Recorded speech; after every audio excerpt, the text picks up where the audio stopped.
Another day, another pasok na naman tayo sa trabaho mga katulips. Pero dahil Friday ngayon, uuwi tayo ng maaga. At syempre, gagawa tayo ng masarap na barbecue. Kasi nakita nyo naman ng mga nagdaang video, yung mga barbecue ng mga kiwi rito at mga lokal ay mga sausage, patty, hindi pa nilang naranasan kumain ng tunay na barbecue ng mga Pilipino.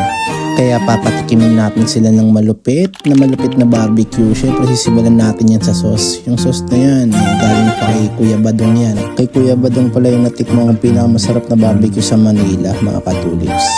At syempre, samahan natin ng pulang hotdog ng CDO kasi wala silang ganito rito guys. Tayo lang may ganyan. Kaya magulat talaga sila na ang sarap ng hotdog na yan. Wow! Oh my goodness!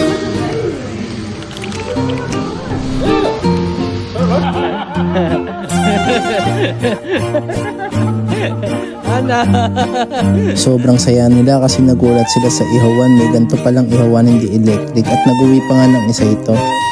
Thank you guys. See you tomorrow. I see you on Monday.